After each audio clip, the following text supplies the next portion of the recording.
So it's with great pleasure that I want to introduce Dr. Ken Witwer today. All of you know him for sure.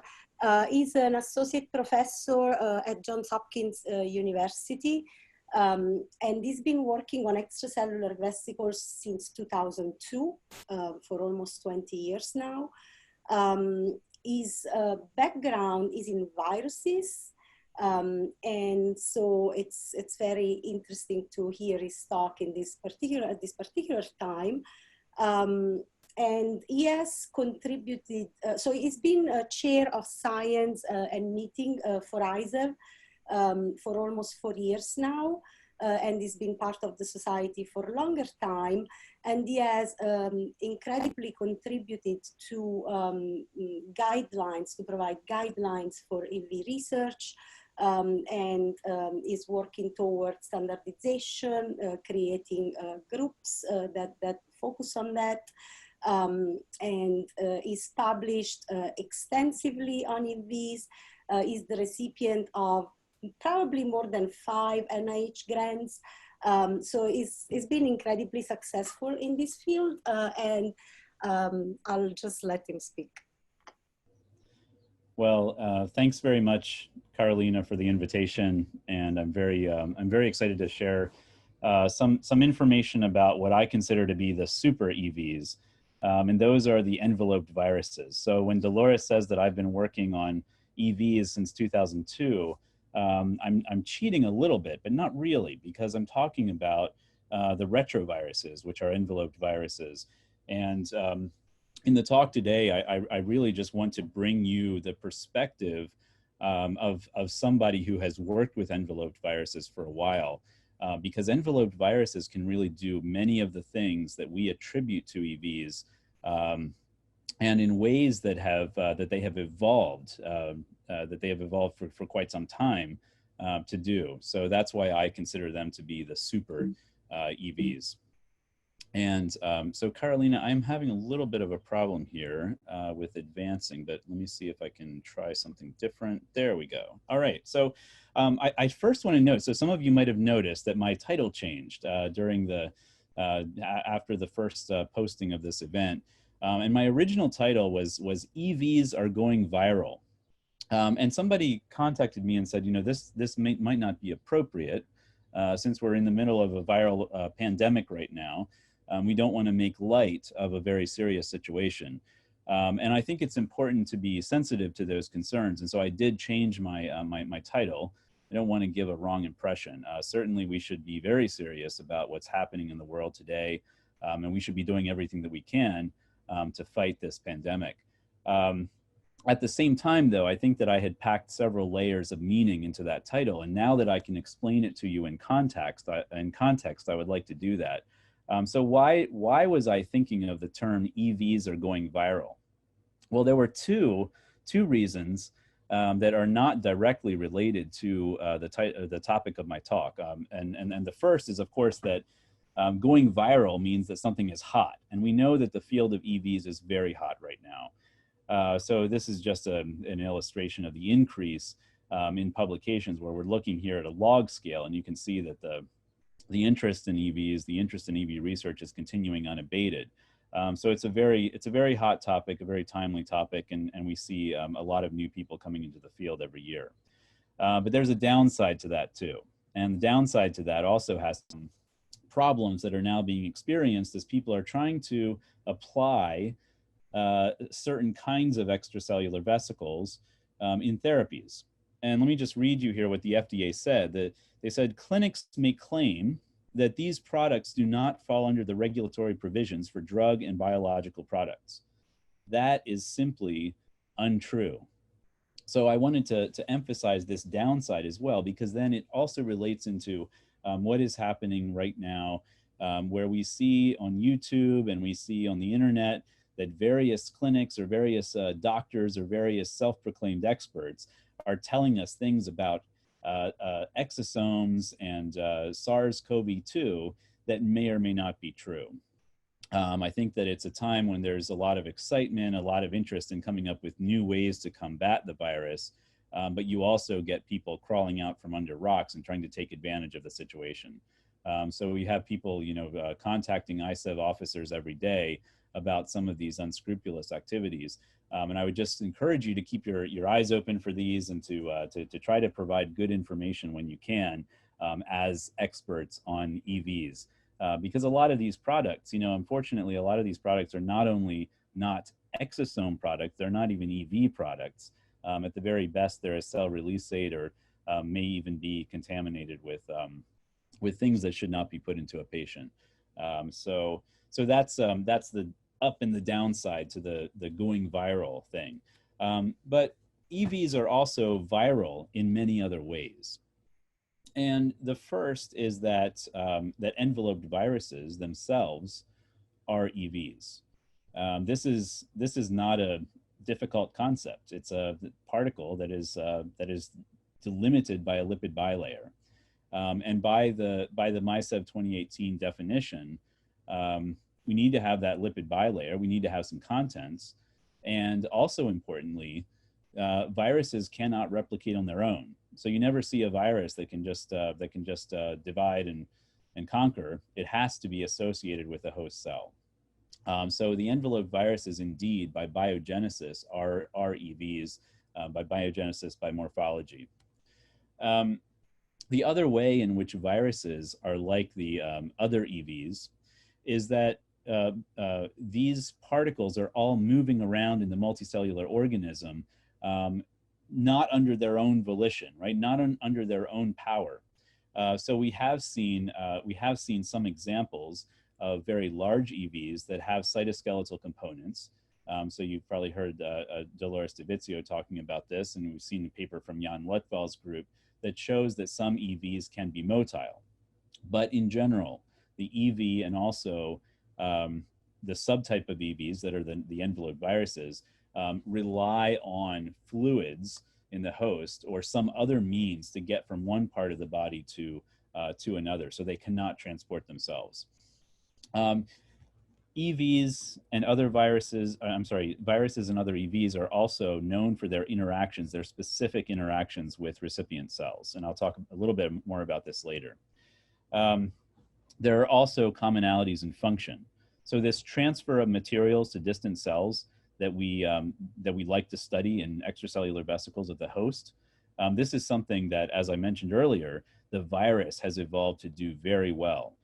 So the fusion between the virus and its target cell is a process that is relatively efficient compared with what we see for the host EVs. And then EVs also have a relationship with the enveloped viruses in that they contribute, in many cases, to viral pathogenesis. So the development of disease in a particular viral situation is not dependent only upon the virus itself and what the virus proteins, for example, can do. You can also have contributions from the host EVs here. And I think that there is also, and this is a bit more speculative, but I know some of you like to speculate. So I think there is an interesting evolutionary relationship between enveloped viruses, the remnants of enveloped viruses, and what we know today to be the EV communication system. And maybe we can discuss that a little bit after the talk. And then, of course, we at ICEV we've done a lot of work to try to advance the field with some rigorous recommendations. And we know that the separation and characterization of EVs is really the same thing as the separation and characterization of enveloped viruses. So as I go through this talk, I just want to make one note for you. I'm going to just use the term EVs to refer to host EVs. You can interpret that as non-virion EVs. Because really, as I say, the enveloped viruses are EVs. So, but I'm just going to say EVs versus viruses or virions. I don't mean that there's really a distinction. I'm just going to use EV as a shorthand for the non-virion EVs, just to make it easier on me. So, so to start with, I want to mention a little bit about viruses. So viruses are very diverse. We talk a lot about subtypes of EVs, the diversity of EVs. And we know that there's a tremendous diversity. Our challenge is to define the subtypes. So what are these subtypes? Do we define them by biogenesis? Do we define them by surface characteristics? Perhaps by size? Perhaps by the cells or the conditions under which they were produced? Well, for the viruses, we have a much better idea because they are genetically distinct from each other. We have a much better idea of the heterogeneity and the homogeneity of different viruses. And broadly, we can separate viruses into two categories, and they are the non-enveloped viruses. Here you have viral proteins that are self-assembling to make a viral particle that is not enclosed by a membrane. And so these viruses, many of these viruses are very small. In contrast, the enveloped viruses are taking that host membrane with them as they leave the cell. And the enveloped viruses, here we see a mixture of both non-enveloped and enveloped viruses in this illustration from the journal Intervirology a few years ago. But probably the smallest enveloped virus, and some of you out there who are virologists might be able to tell me if I'm right or wrong on this, is hepatitis B virus. And I think that's around 40 nanometers in diameter. And it's actually not, I don't think it's depicted on this illustration. But the enveloped viruses, then there are a lot of larger enveloped viruses. One of the best known viruses, most studied viruses, and one that I'm going to talk about a little bit more today is HIV, the human immunodeficiency virus. And this one is about 120 nanometers in diameter. But there are also some much larger enveloped viruses. And two of them that are illustrated here are influenza and Lassa virus. And even Ebola, despite its shape, is an enveloped virus. So there's actually a membrane, a lipid membrane that is surrounding the genomic component of the Ebola virus and related viruses that are filoviruses. And so these can be up to almost a micron long if you were to stretch them out from end to end.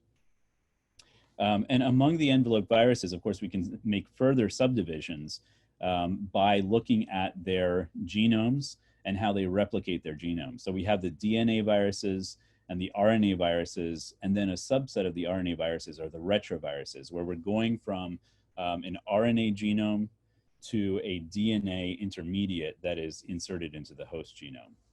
And then we also have various capsid structures. So what is a capsid? The capsid is a protein, a self-assembling protein structure that will protect the genome inside that host-derived lipid membrane.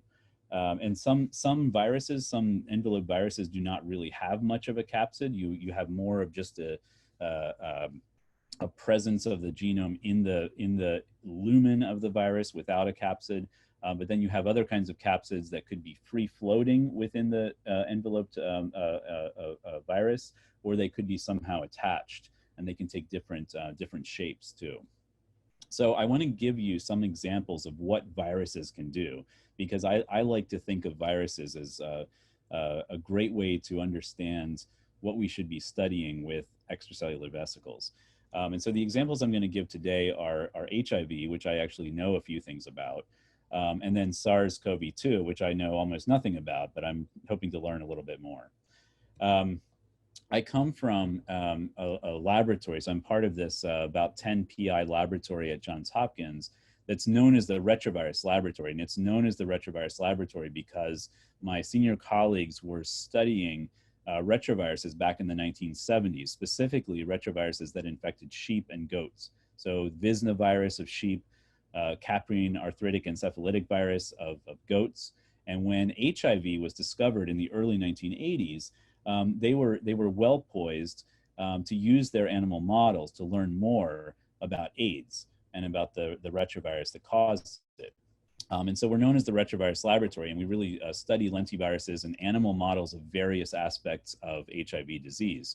And so an example of this is we can look at the morphology of viruses, virus budding, using electron microscopy. And this is a paper that was published by my PhD advisor, Janice Clements, along with Bob Gallo and Matt Gonda and some others back in the mid-1980s. And what we see here is the similarity between that Visna virus of sheep and then the HIV virus, the virion. So you can see the budding that's occurring. You can see that formation of the electron-dense protein layer that's just underneath the host membrane in the C and H panels here. And then you see the maturation of the capsid within the viral particle. So this is something that is dependent on a protease that the virus itself encodes and brings along with itself in the virion. And as that protease acts, the capsid matures into a cone-like structure that is protecting the 2 copies of the RNA genome. So HIV and related retroviruses have a complex life cycle. And I first, though, want to ask you, is HIV an exosome or an ectosome, a microvesicle? And the answer has actually been a long time in coming. You know, when I refer to an exosome, I'm talking about a particle that's coming from the multivesicular body. An ectosome or microvesicle, in contrast, is coming from the plasma membrane. But we know that sometimes our very neat distinctions break down a little bit in reality. And in HIV biogenesis, after a while, it did become clear that for one of the host cell types, the T cell, it appeared that HIV was primarily or entirely budding at the plasma membrane. But for another host cell type, the macrophage, which is also infected by HIV, it was a little bit less clear. And it looked like there were these internal compartments where the virus was budding. And so for a while, it was thought that perhaps HIV is like an exosome in the macrophage. But towards the latter part of the last decade, it became clear from work from Mark Marsh and others that this budding was actually occurring into an internal compartment that was linked to the plasma membrane. So it wasn't actually a multivesicular body. It was rather this compartment, this invagination, basically, that was continuous with the plasma membrane. And so this is something that we have to be careful about in our electron microscopy studies, to be sure that what we think is the multivesicular body is truly the multivesicular body and not just some extension of the plasma membrane. So rather interesting history or a rather interesting chapter in the study of HIV. So just showing you here the structure of the virion and its genome. So HIV has a 10 kilobase genome, and it's able to, so you know, we discuss many times in the EV community, how much RNA can you actually fit inside an EV? Well, in the case of HIV, it's packing in a 10 kilobase genome, actually 2 copies of it. So it needs 2 copies. If it doesn't have 2 copies of its genome, it doesn't work. It's not able to replicate. And this genome is also including open reading frames that are overlapping with each other. So a very efficient use of the nucleotide space to make the proteins that are necessary for the virus to replicate. And so on the surface, we have envelope proteins. In the interior, we have the various proteins that are derived from the GAG open reading frame. And then we have the polymerases. So HIV needs a protease, a reverse transcriptase, and an integrase to be able to complete its life cycle. And all of these proteins have to be packaged inside the virion along with the 2 copies of the genome. When HIV reaches the recipient cell, I told you that this fusion process is fairly efficient. Well, HIV is going to be targeting host cells based upon their expression of CD4. So CD4 has to be there for the glycoprotein on the surface of HIV to recognize. And then you also have to have a co-receptor. So I think we're starting to see examples of this in the EV field as well, where we know about one receptor-receptor interaction, but sometimes that one interaction is not enough. You have to have multiple interactions, and this is the way that the EV can be very specialized, and that we can use that property to engineer it to deliver to specific cells. But in the case of HIV, you want to have one of these 2 co-receptors, and this allows the closer binding, the change of conformation in the viral glycoproteins, the envelope glycoproteins, that then will result in the formation of a fusion pore. So this is a process that is, we don't know everything about it, but we know a lot about it for HIV and for a lot of other viruses. However, we don't know so much for EVs. So when does EV cell fusion occur? How does it occur? There are still a lot of unanswered questions there, and a lot that we can learn from the field of virology and virus cell fusion. I'm not going to go through all the details of the HIV life cycle because that would take another few hours.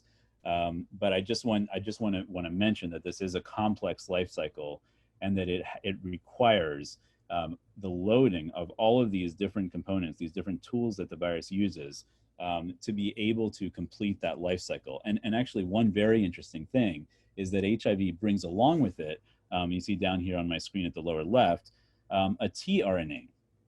This tRNA from the host, from the producing cell, is needed to prime the reverse transcription process. So much like we study the packaging of specific RNAs into EVs, HIV has developed a way to use a host small RNA, or non-coding, not small, medium-sized non-coding RNA, in order to prime its own reverse transcription. All right, so it's bringing along this host small RNA. So just briefly, I want to tell you a little bit about how EVs and HIV interact with each other in the host, and how they kind of contribute to pathogenesis. So when HIV infects the macrophage or the HIV or the CD4 positive T cell, the virus may actually go into hiding. So something that is characteristic of HIV is that it is a slow virus, and it will hide out in the host cell, and it can even be there for many years without detection. However, even in the infected cell, there are changes, and these changes can be monitored by examining the EVs that are released from the cell. So even though we might not have viral replication, we're going to have release into the EVs of various small RNAs, like the TAR element of HIV, other viral small RNAs. We could even have genomic RNA. There's NEF, so some very nice work that's been done on the NEF protein, and possible incorporation into EVs. And then, of course, host molecules as well. So cytokines and chemokines and microRNAs, the whole cornucopia of things that go into EVs, but now influenced by that inflammatory state. And when these EVs go into the circulation and meet their recipient cells, they can elicit bystander effects from immune cells that then will contribute to the inflammation that drives many aspects of HIV disease. And recently, I'm just giving you an illustration here from a paper that Paula Perez and Matthias Ostrowski's lab published in JEV last year. This is a review where they're making the case for HIF1 alpha being involved in some of these inflammatory responses. So I'd encourage you to take a look at that paper if you're interested in learning more about the host response and how that is influenced by extracellular vesicles, not just virions. My lab, we've done some work on what happens if you take EVs away from cells that are infected with HIV, and we find that as we deplete more and more EVs from the cell culture medium, we get more pathogenic effects. We get more spread of virus. We get more fusion of multiple cells together when EVs are not present. And this seems to be dependent upon the production of sterol and lipid-producing enzymes. And furthermore, in HIV latency models, we find that when we take away EVs from these cells and we deplete the EVs, we see that there is an increase in viral production. That seems to also be related to the production of sterols and other lipids. And thus, this may not be specific to HIV, it's rather specific to the production of membranes. All right, so I'll move on now to SARS-CoV-2, which we're all thinking about right now, and thinking about what EVs might have to do with this. So this is, SARS-CoV-2 is just one coronavirus of hundreds, really, that are out there. And we don't know anything about most of them, but we do know about SARS and MERS and now SARS-CoV-2 that have caused substantial morbidity and mortality. And we need to get a handle on how these viruses are working and how we can fight them. So HIV is a 10 kilobase genome. SARS has a 30 kilobase genome, and it's packing that genome into pretty much the same sized virion as HIV. So a bit more genomic material. And as for the important proteins and the ones that we might be targeting, I would mention the S, E, and M proteins, and then also the capsid protein or the nucleocapsid protein.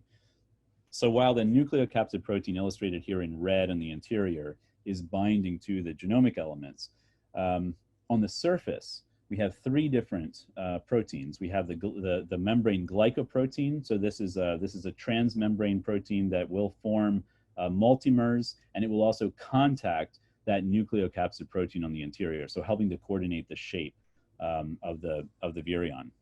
There's also a very small amount of a protein called the envelope protein, or E, and you see a few of those in kind of the pink that are inserted into the membrane here. But a very important protein, of course, is the spike protein, because this is what mediates the interaction between the virus and the host cell. What is that interaction? Well, both for the original SARS virus, the SARS-CoV, and also for the new SARS-CoV-2, it is the ACE2 membrane receptor.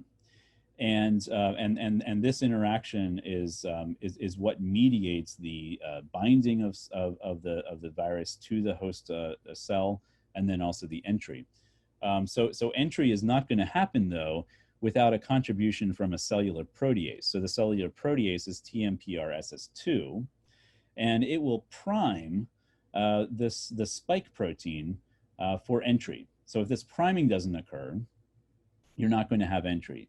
And this is why there's a lot of interest in developing new protease inhibitors, and perhaps also testing older, well-known protease inhibitors to stop entry of the virus.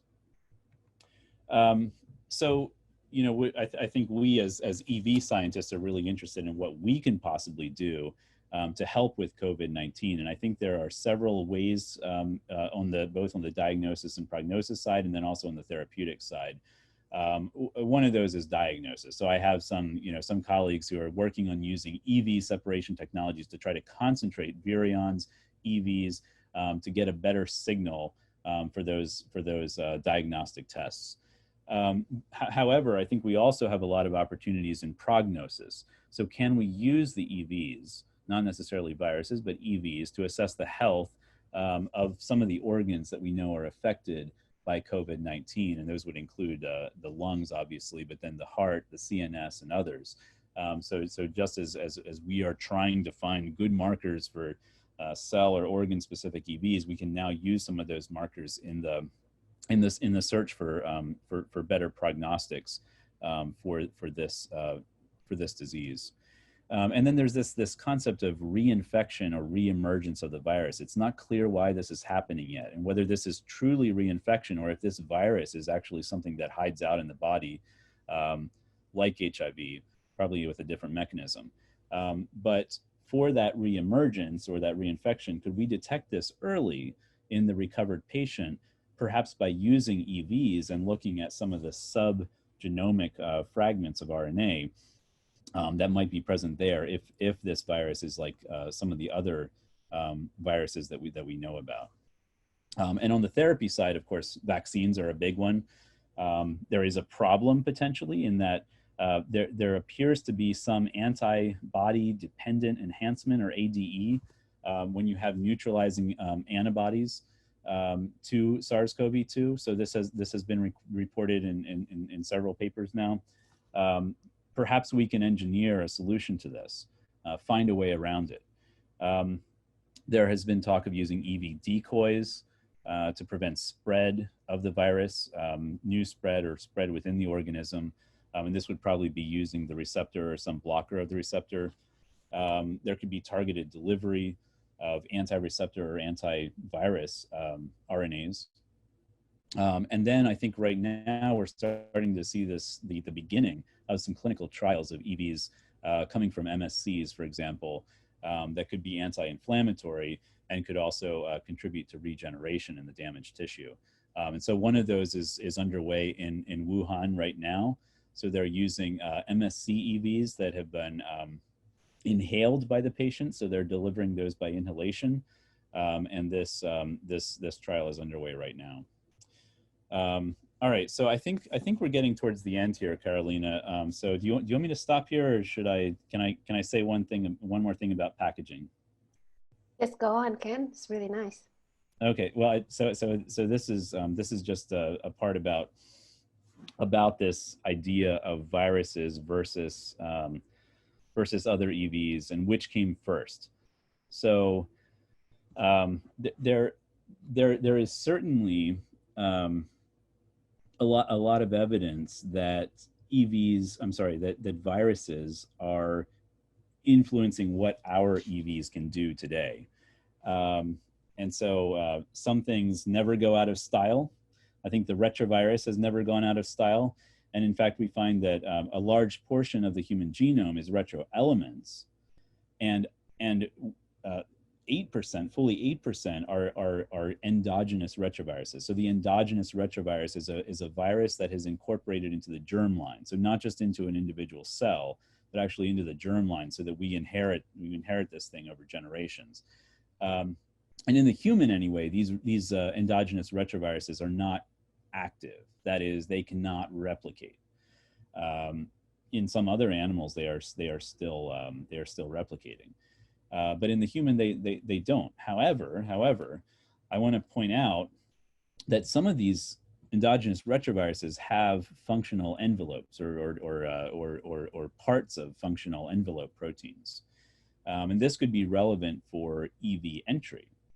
So here is a great way for a host EV to maybe find a better fusion protein that will allow it entry into a cell. But we also have, so just to give an example of that, we have the syncytin proteins, right, 1 and 2, that are involved in placental development. So this trophoblast layer, this cell-to-cell fusion, can be mediated by these viral fusion proteins. And so you have actual expression of some of these human endogenous retroviruses during pregnancy. Another situation where we see this is during certain cancers. So I read a really nice paper recently about how in some human cancers there is expression of these proteins, these envelope proteins, which also have some immunosuppressive effects. So they tend to dampen the host response to cancers and allow the cancers to develop better. Whether there's a role for EV fusion as well, I think that's an interesting topic of investigation. And then the other side of this relationship, this long relationship between EVs and viruses, is a nice story that many of you probably know that came out of Jason Shepard's lab in 2018, and also from Travis Thompson and Vivian Budnick's lab. So what they found was that the ARC1 protein, so ARC1 is actually from a retroelement as well. And ARC1, the protein, could attach to its own mRNA and package it into EVs. So this ancient viral protein was pulling along its essentially its viral RNA into host EVs. So even though we have all these viral elements that cannot replicate on their own, maybe they can still do things via EVs, and maybe the EVs can take advantage of those. So let's just keep some of these things in mind as we're doing our EV research. The virus has a lot of tricks that it can teach us about. So I have some more things that I wanted to say about separation and characterization, but I'm not going to prolong this, and we might want to have some discussion. So I'll just mention my disclosures here, and thank you all. I hope you all stay safe and healthy, and it's been a pleasure to give you this overview. Okay, thanks very much, Ken. It's a lovely talk as usual. Could you stop your share screen, please? Mm-hmm. Yeah, so we actually have a couple of questions signing up already. So first, I'd like to ask Phil to ask his question. Phil? Contaminated with exosomes from the CD4 cells, are they not? Can you repeat the viruses? question? HIV preps are contaminated at an early time point, or maybe throughout, with exosomes from the producing CD4 cells. Absolutely, yes. And in fact, you know, when I was first working on EVs, I was working on them because we wanted to know what those contaminants were. We had interpreted them as defective viruses, you know, so we'd get a particle count and we'd compare that with the infectivity, and we'd find that, you know, 1 in 10,000 or one, you know, some ridiculous numbers. It looked like HIV was not very good at actually making virions that could replicate. Of course, we were grossly overestimating the number of real viruses that were present there. And so I think I saw that Esther Nultatun was on the call. Anyway, Esther has this beautiful review in PNAS from a few years ago that you'd probably be better just to read that instead of listening to me. But it's a nice review out there on EVs and viruses, and how there's really this spectrum of everything that you might, from what you might call the pure EV to the real virion, right? And there's everything in between. So we know that these contaminants from these cell cultures, for example, are going to contain, these contaminating EVs are also going to contain some elements of the virus. To continue this, we're interested in the convalescent plasma therapy, and that plasma is going to have exosomes in it that may be adjuvant or immunosuppressive. And no one's ever had to consider previously that convalescent plasma, that there might be a role for exosomes in the convalescent plasma. Yeah, that's a very good do point. a study on that and get some collaborators. Yeah. So would you be purifying or partially purifying the antibodies, or just using the straight plasma? In the beginning, the straight plasma is going to be used clinically for ease, and then they'll have to go into the role of the exosomes in the plasma. Yeah. If we say the antibodies can be suppressive, maybe it's the exosomes that are suppressive, and so on. So those two have to be separated.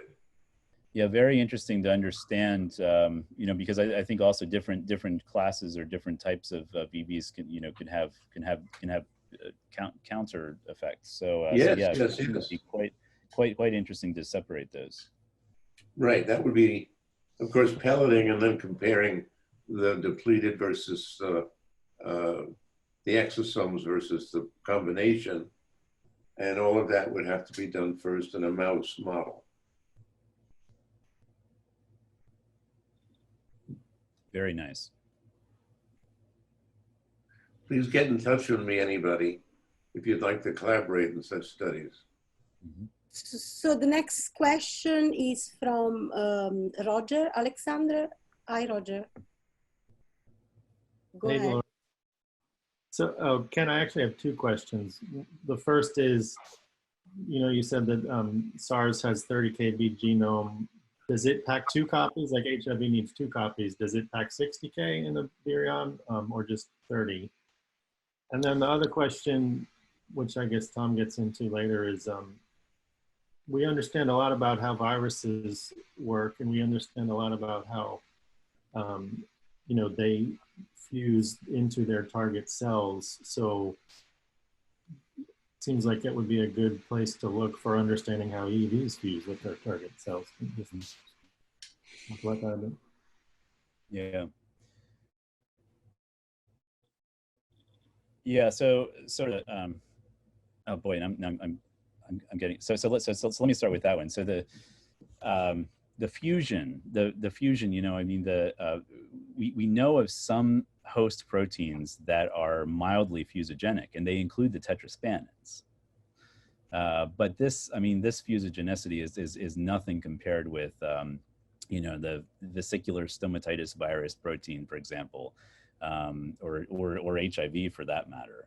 So these mechanisms of fusion, where you actually have a fusion pore that's forming, we don't yet understand how that's happening, and that's why I think it's very interesting that some EVs seem to be hijacking these ancient viral proteins to increase their fusogenicity, and I think there's a lot of that's happening that we don't fully understand.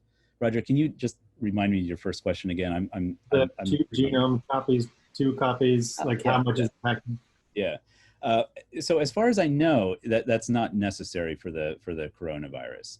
And for HIV, the reason that HIV needs to do that is that it has this intricate little dance of the reverse of the RNA-dependent RNA polymerase. It's going back and forth between those two copies, and if it can't do that, it gets confused and doesn't make a DNA that's insertion competent.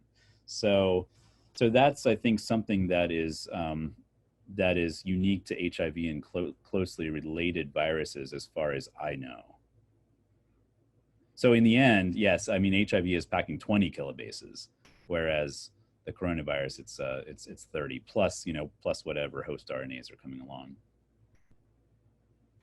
Okay, I think the next question is from Tom that is related to Phil's questions as well. Tom? Hi, Ken, and nice talk.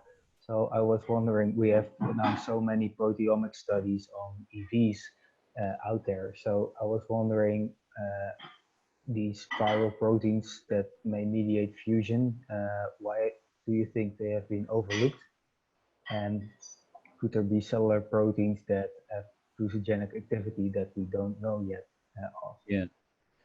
Yeah. So if we think about this from the perspective of HIV, we know that just one HIV particle that gets its contents into the cell is going to change the destiny of that cell completely. It just needs one. And in the EV prep, as Phil nicely pointed out, that might be 1 out of 10,000 particles. So it possible explanation is that this is happening frequently, it's commonly, but that we don't detect it because it's at such low levels. Maybe there's this special population of EVs that has this, similar to a replication competent virion. And that's why we've overlooked it. Another thing is that we actually in our bioinformatics analysis, just like in RNA, we throw out the ribosomal RNA reads. You throw out some things in proteomics too, at least that's my understanding. But maybe we can look back through some data sets and be sure that's not the explanation. And then I think the third thing is that this can be very context dependent. So that expression of the syncytin 1 and syncytin 2, for example, that's not happening everywhere. It's only going to be in particular contexts. And so maybe there's more of this out there and we just haven't looked in the right contexts yet. Okay. Nafnet, are you there? Yes. Go on. Very, very informative, Ken. My question is, has HIV viral load been found in EVs? And the reason I'm asking is, I recently learned that there's about 3% of the patients whose blood had SARS-CoV RNA and urine almost 0%. Mm-hmm. So have you found HIV viral RNA in the EVs? Yes. So I think that when we compare HIV with SARS, of course, in SARS, that's a respiratory virus, and so you don't get a lot of viruses anyway that are going into the blood unless there's some serious barrier breakdown. That doesn't mean though that you might not find EVs that have transported some RNA. Now EVs are now, I think, well known to carry some HIV RNA. There are some viruses that are even able to replicate via EVs. If their RNA is transported to another cell by an EV, they don't need to have the viral proteins. So there are several examples of that, but HIV is not one of them. HIV and EV with, you can put as much HIV RNA in it as you want. It's not going to infect anything, but it can be important for, for that detection, let's say, of the reawakening latent virus, for monitoring, let's say an eradication study. And you don't need to have full length RNA. It can just be little pieces of it, these abortive transcripts. So I think that's the EV associated RNA can be very powerful in our monitoring of latent viruses. Mm-hmm. Yeah, thank you. Okay, Dolores, please. Next question is from Daekyung Kim. Hi, Daekyung, where are you? I saw him before. No, I thought that Karen already skipped me, so I just. Oh, sorry. Apologize for that. No. Go on, please. I was like comment, not the question. So in our lab in Toronto, we already cloned every single protein coding genes of SARS-CoV-2 and giving away without any fee or something like that. And also, you guys can order it via Edgen. So if you need that clones to use it as a positive control to diagnose SARS-CoV-2 with EV, you can always order it or ask us. Just one comment. Yeah, thank you. Oh, that's great. That's great to hear. Yeah, that's good to have that resource. Thank you. Hi. Next, Ayesha. Yeah, Ayesha. Aisha Salim. Thank you very much for a very, very interesting talk. I'm not a virologist, so this was all brand new information and it got those rusty wheels turning a little bit. And I'm just wondering if anyone has targeted very small EVs to viruses themselves, so like a 30 nanometer EV to a influenza type of virus, and see if we can deliver antiviral therapy directly by targeting viruses using EVs. To target the EVs to the virus or to the cell? To the virus. To the virus. So the idea there would be maybe you have some blocking of the virus, or maybe even some fusion with the virus. Yeah, fusion with the virus and deliver maybe the siRNA or some kind of a RNA yeah, protease or something like that. Yeah. Yeah, there have been some studies. So for example, the University of Nebraska Medical Center group has looked at what happens when you combine EVs with viruses.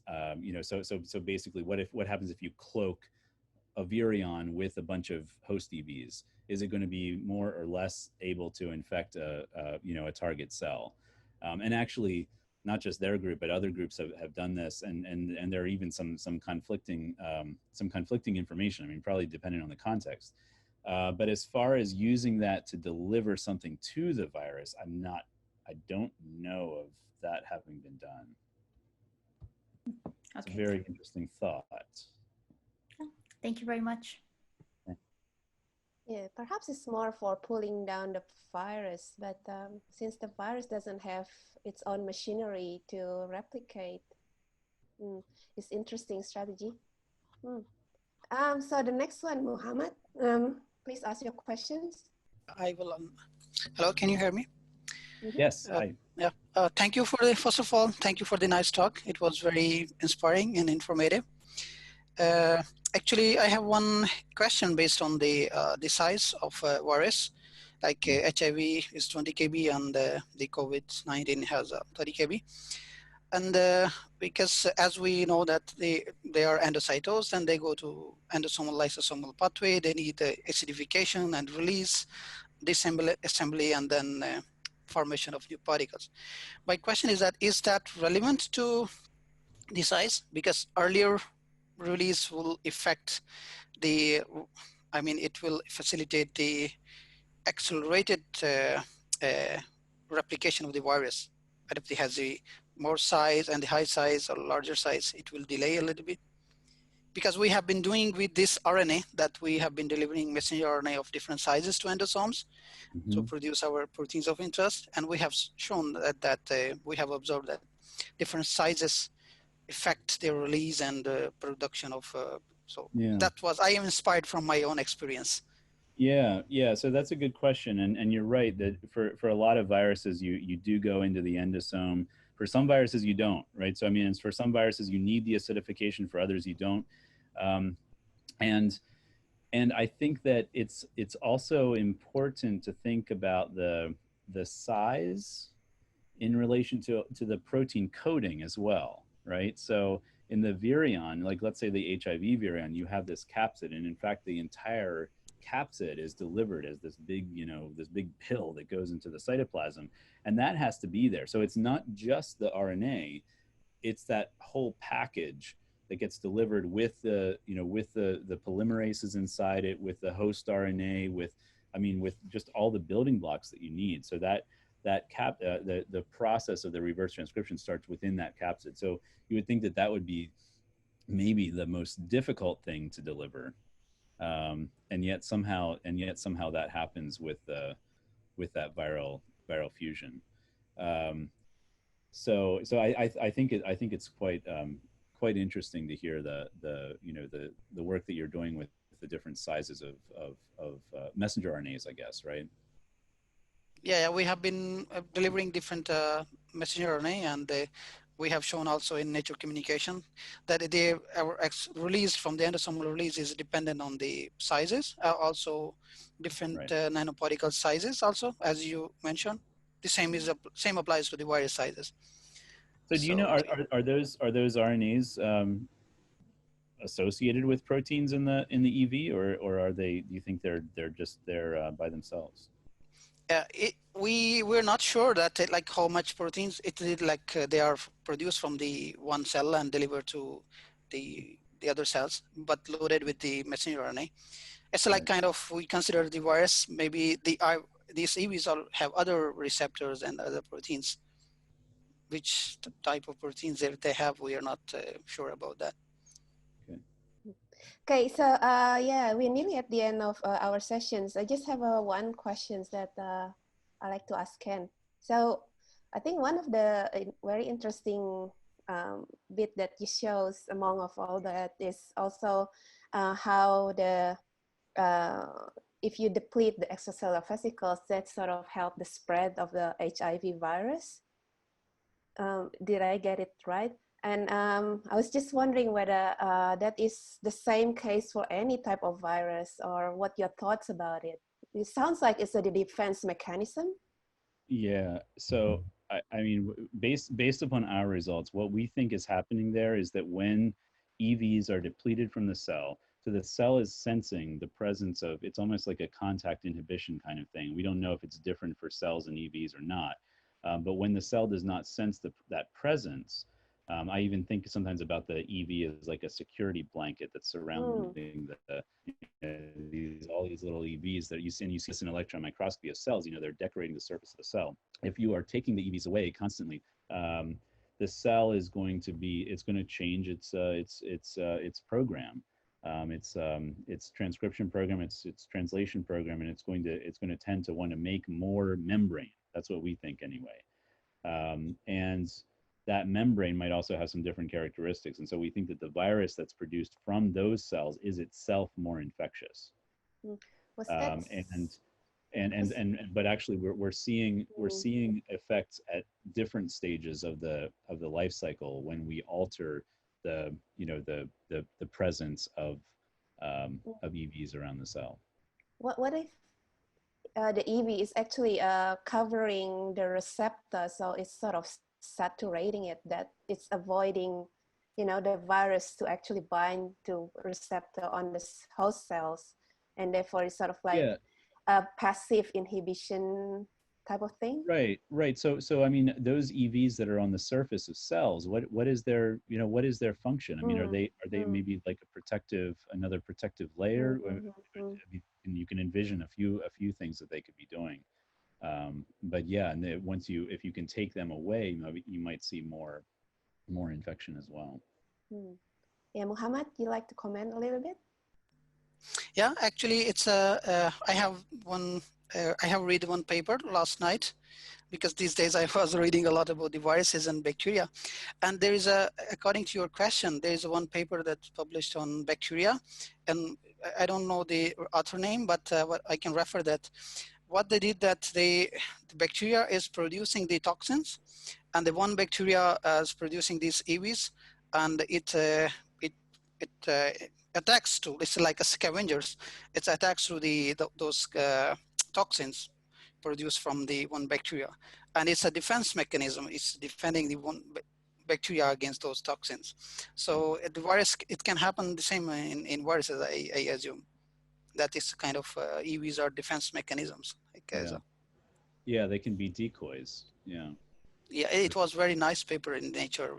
They have shown very nicely how they attack. Good, Yeah. good. Thanks for sharing that. Yeah, thanks, Mohammed. And yeah, thanks very much, Ken, for the wonderful talk. And it's a very interesting discussions coming through. So I hope everyone satisfies their questions, and you can always contact Ken directly if you have more questions. And yeah, see you next time. Hope you stay safe. So this Thursday is going to be in Europe session is Ring Newland going to talk about coagulation. So if you're interested on this topic, please come on Thursday. So see you until next time. All right. Thanks, everyone.